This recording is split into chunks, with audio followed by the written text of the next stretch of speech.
All right, welcome to the Explainer. Today, we're diving into the 2025 Ryder Cup.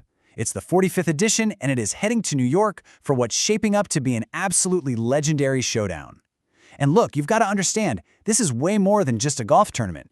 It's a high-stakes, cross-continental duel, and it's all going down on one of the toughest stages in the entire world, Bethpage Black.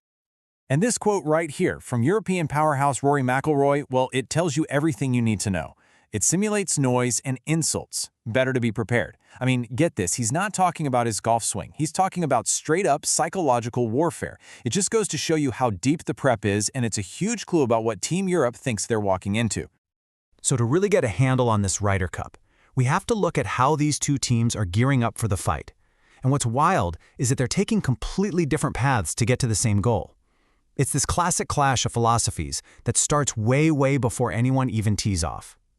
And the difference in how they're preparing, wow, it's really night and day. On one hand, you've got Team Europe going all in on the future. I mean, they're using high-tech virtual reality headsets to try and desensitize themselves to what they know will be a really hostile New York crowd. Then you've got Team USA. They're all about that old-school, on-the-ground aggression. They're being led by their player captain Keegan Bradley. And you've got guys like Scottie Scheffler just grinding away, sharpening those fundamentals, especially his putting. It's this amazing split, right? Tech versus tradition. And, inside those big team strategies, you've got key players fighting their own little battles. For Team USA, it's huge that Xander Schauffele has been cleared to play after a really painful rib injury. Over on the European side, you've got Jon Rahm, who, get this, at first called the VR training pointless, but now he's actually using it. And then, of course, there's the shadow of Tiger Woods. He's not playing, but the rumor mill is churning. People are saying he's going to be there as a kind of unofficial advisor for the American side. Pretty cool. Okay, let's switch gears and talk about the arena itself. Because listen, at Bethpage Black, the course isn't just some pretty backdrop. Oh no, it is an active player in this match. And it brings a couple of friends along for the ride. Some seriously unpredictable weather, and well, one of the most infamous crowds in all of golf. So, the weather forecast, it actually looks pretty mild for the match days themselves, which is, great news for everyone. But, and this is a big but, look at Tuesday and Wednesday. There's a pretty high chance of rain right smack in the middle of those crucial practice rounds. And that could totally mess with preparations and really change how the course plays at the start of the week. 40,000. Just let that number sink in for a second. That's how many fans are expected to be on the course every single day.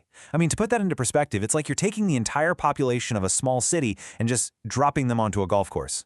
It's going to transform this place from a quiet park into an absolute pressure cooker of noise and energy. But look, this isn't just any crowd. This is a Bethpage crowd. And they are absolutely notorious for being loud, passionate, and fiercely partisan. This, right here, is the exact reason Team Europe is putting on those VR headsets.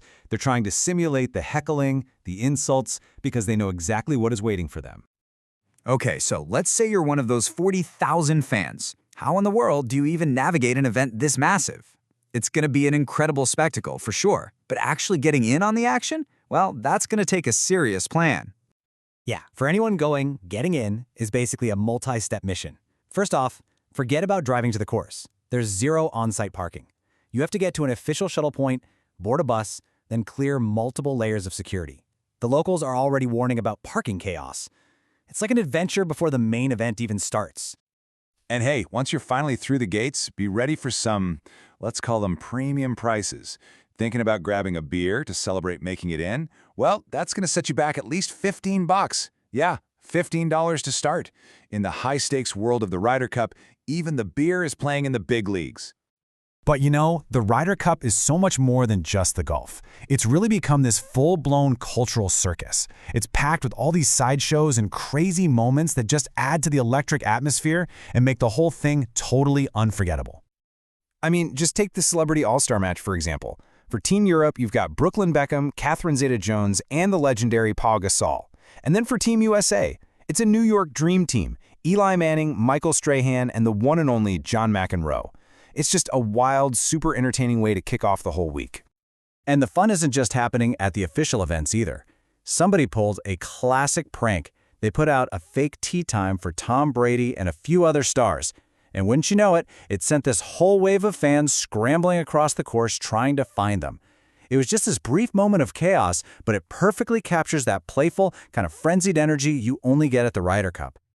So when you put it all together, what's the big takeaway? It's that this is so much more than just a golf tournament. It's tech versus tradition. It's Europe versus the USA.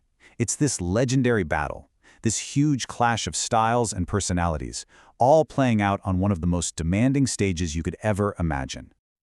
So, with the stage set and the tension cranked all the way up, all the training, all the mind games, it all comes down to one single question. Who is going to conquer the black course? Who's got what it takes to survive the pressure and lift that beautiful trophy at the end of it all?